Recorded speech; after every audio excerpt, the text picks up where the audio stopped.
Ça m'apprendra à pas demander de pouce bleu en début de vidéo. Hey, bonjour tout le monde!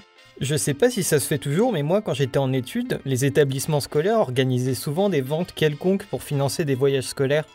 Bon en fait si, évidemment que je sais que ça se fait plus vu qu'il y a un virus, mais bon faut bien que j'introduise le sujet de la vidéo d'une façon ou d'une autre. J'ai jamais vraiment eu de bol avec les voyages scolaires parce que j'ai énormément déménagé pendant ma scolarité, et je tombais dans des classes où c'était pas encore leur tour de partir en voyage ou alors c'était l'année d'avant. Du coup j'ai dû en faire un grand max. Mais putain mais vous êtes qui vous? Bah c'est moi, Grand Max. Vous m'avez appelé, non?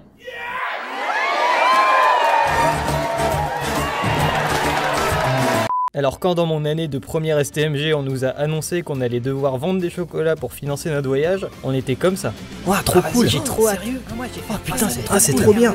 Non attends, j'ai dit première STMG.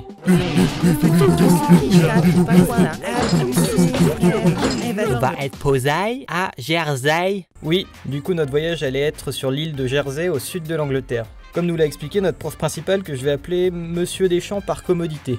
Oui, du coup, nous allons mettre en place une vente de chocolat pour organiser notre voyage de fin d'année sur l'île de Jersey. Quoi? Vous croyez que je fais une voix à la con pour doubler un personnage de cartoon? Mais non, mais je vous assure, mon principe en est toujours comme ça. J'invente rien du tout, hein. Le principe d'une vente comme ça, c'est que plus tu en fais, plus tu finances ta part du voyage, et donc plus les coûts seront amortis. Morty, il faut que tu vendes des chocolats, Morty. Bon ok, j'arrête. À ce moment-là, je suis motivé comme jamais et j'arrive en tête du classement des ventes avec un total de 1600 € de chocolat vendus. Merci. Ah ouais, je sais. Eh, monsieur, j'ai vendu tellement de chocolat, je suis sûr j'aurai plus aucun frais à payer pour payer ma part du voyage. Mais tu sais, Rebelle, la cagnotte, elle est collective. Espèce de communiste! Et attends, putain, tu vas pas lui casser la gueule, c'est ton prof! Ah, si vous saviez, je suis tellement ravi d'entendre ça. Avoir récolté de l'argent sur mon temps libre puisse financer le voyage de mes chers camarades de classe.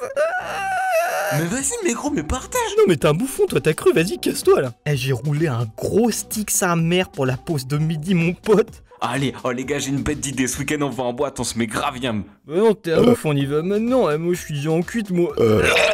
Quelques semaines plus tard, j'ai réussi à calmer un peu mon agacement et on a fini par rendre nos chèques au prof. Moi, j'ai touché le chèque. Et quelques jours plus tard, dans la soirée, ma mère vient me dire... Il y a ton prof au téléphone, il a une voix un peu bizarre. Ah, ça c'est sûrement Monsieur Deschamps, qu'est-ce qu'il voulait? Il a dit qu'il s'était fait cambrioler et qu'il avait perdu tous les chèques. Ah ouais. Donc finalement, qui est le plus con dans l'histoire? Après coup, il a fallu faire opposition pour tous les chèques. Et vu que c'est Bibi qui a fait le plus de ventes, je suis passé pour un con à devoir expliquer à tous mes acheteurs que les chèques ont été volés. Mais le pire, c'est qu'on nous a demandé de refaire toutes les ventes. J'avais clairement pas le temps de tout refaire, du coup je suis passé de 1600 € récoltés à 200 €. Et à mon humble avis, c'était déjà bien assez pour cette vaste blague. Au bout du compte, ça a été un fiasco total. On a récolté que dalle, on a pris trop de retard et ça a fini comme ça. Bon, avec le retard engendré par cet incident, le voyage sera décalé pour l'année de terminale. C'est pas vrai. Du coup, le proviseur a décidé de donner les bénéfices engendrés à la classe de seconde pour leur voyage à Londres. What? Ah, et du coup, on va plus à Jersey. À la place, on va à Nantes. Ok, là ça va chier. Foutez les lignes, branlez!